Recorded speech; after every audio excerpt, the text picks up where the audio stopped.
Pertanyaan selanjutnya, jika saya membutuhkan printer tetapi tidak punya uang, lalu saya meminta seorang aghnia, yaitu orang kaya, untuk membelikan printer dan saya membayarnya secara kredit, apakah itu diperbolehkan? Aghnia ini adalah seorang ASN, bukan pedagang kredit, tetapi ketika ada yang membutuhkan barang, ia bersedia membelikan dan menjualnya secara kredit dengan harga yang lebih tinggi dari harga belinya. Apakah transaksi seperti ini diperbolehkan? Sebab ada yang menyatakan haram karena dianggap pengelabuhan terhadap riba dan mengandung dua akad dalam satu transaksi. Sementara ada pula yang membolehkannya berdasarkan dalil kebolehan jual beli kredit secara umum. Ya, teman-teman sekalian, mayoritas ulama dari 4 mazhab mengatakan jual beli kredit itu boleh. Jual beli kredit itu boleh. Sebagaimana kita pahami ya, kredit itu adalah misalnya nih, harga satu barang harganya 1 juta kalau dibayar cash. Kalau dibayar secara kredit, ya diangsur selama sebulan, 2 bulan, atau bahkan mungkin dalam kurun waktu setahun, itu ada perbedaan harga. Mungkin totalnya menjadi 1,5 juta dan sebagainya. Ini hukumnya boleh. Ya. Para ulama mengatakan bahwa seperti Imam As-Sun'ani dalam Subulus Salam mengatakan waktu itu menambah harga. Jadi adanya penambahan waktu itu menambah harga gitu. Maka dibolehkan. Tetapi memang ada sebagian pihak, teman-teman kita misalnya dari Salafi, itu berpendapat tidak boleh jual beli kredit. Kenapa? Karena dianggap itu bertentangan dengan sebuah hadis, di mana Nabi itu melarang adanya dua jual beli dalam satu transaksi. Nabi sallallahu alaihi wasallam an bai'atani fil bai'ah. Nabi melarang adanya dua jual beli dalam satu jual beli. Nah, teman-teman kita yang mengharamkan kredit ini memahami bahwa kredit itu kan bentuk dua jual beli dalam satu transaksi gitu ya. Yaitu buktinya apa? Kalau cash harganya ini, kalau kredit harganya itu. Ada dua harga, sehingga dilarang. Nah tentu, sebagai bagian daripada amanah ilmiah dan kekayaan khazanah keilmuan dalam Islam, ya kita hargai. Alhamdulillah, Masya Allah, silahkan Anda memegang pendapat tersebut. Tetapi yang jadi masalah kalau Anda nyalah-nyalahkan pendapat mayoritas ulama gitu ya. Karena para ulama tidak memaknai hadis tersebut sebagai larangan jual beli kredit. Ya. Jadi tolong dibedakan teman-teman sekalian antara hadis, antara dalil, antara ayat dengan pemahaman hadis atau ayat.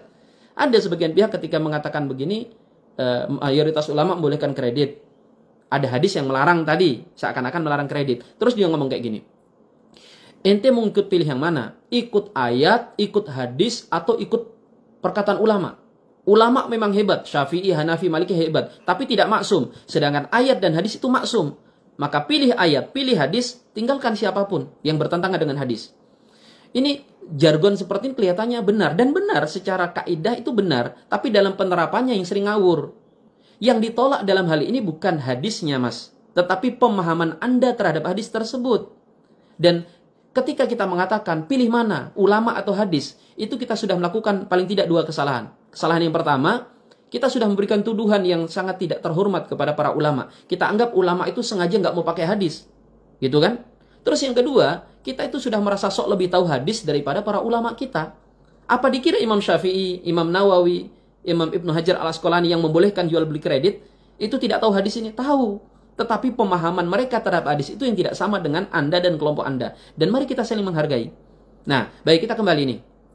Lalu bagaimana para ulama memaknai hadis tersebut? Kan jelas bunyinya hadis itu melarang jual beli dua jual beli dalam satu transaksi. Nah, ulama mengatakan bahwa ini bukan dalil larangan kredit. Karena kredit itu bukan dua jual beli, dia dua penawaran kan? Misalnya nih, si fulan jual motor, antum jual motor kepada si B, si C, si D. Itu antum katakan, kalau saya dibayar cash 5 juta, kalau kredit jadi 10 juta misalnya, karena selama 5 tahun.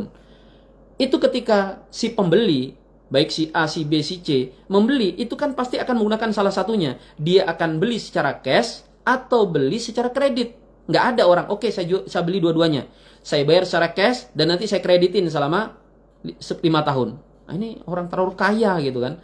Pasti akan pilih salah satunya. Sehingga kata para ulama, hadis tersebut tidak pas ditembakkan untuk kredit. Karena kredit itu bukan dua transaksi jual beli. Dia dua penawaran. Belum terjadi jual beli. Nah, terus hadis itu maksudnya bagaimana? Maksudnya begini. Larangan dua transaksi dalam satu jual beli. Misalnya, si A, dia jual handphone kepada si B. Ah, saya jual handphone nih. Harganya 5 juta. Oke, saya beli. Tapi saya mau beli HP ini. Saya mau jual HP ini ke Anda. Kalau Anda mau jual motor itu ke saya. gitu. Jadi ada syarat, si A ini jual HP, si B harus jual motornya, baru terjadi. Ini yang tidak boleh. Kenapa? Karena jelas ada dua transaksi. Transaksi jual motor sekaligus jual beli HP. Bisa dipahami nggak ini? Maka dari sini kita lihat bahwa pendapat mayoritas ulama wallahu alam itu lebih tepat dan lebih kuat. Dan ini yang kami ikuti, sehingga jual beli kredit itu adalah boleh. Ya, secara hukum asal ya. Maksudnya apa? Karena banyak di masyarakat kita itu disebut kredit, tetapi sebenarnya faktanya bukan kredit, tapi membungakan uang gitu ya. Yang kredit asli itu begini.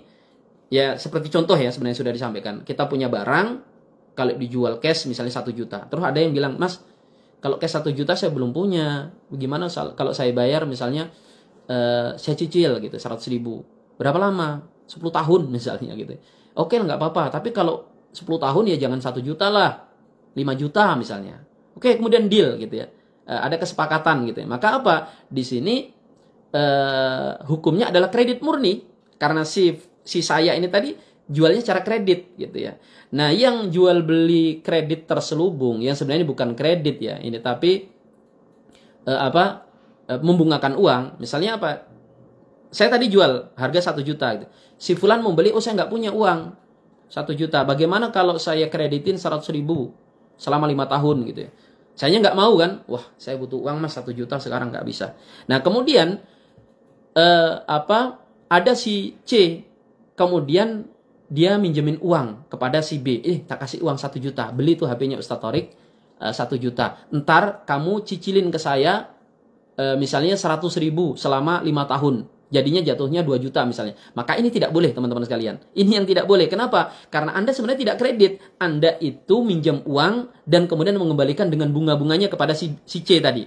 Jadi bisa dimengerti ya. Walaupun disebut kredit, ini bukan kredit, ini riba. Nah, kita perlu kalau suatu permasalahan itu didudukkan masalahnya. Jangan terjebak di nama. Walaupun namanya itu kredit, tetapi faktanya itu membungakan uang, maka itulah riba. Walaupun disebut riba sekalipun gitu ya, tapi kemudian ternyata itu tidak riba seperti contoh yang kita sebutkan, maka itu tidak haram. Ya. Baik, sebentar.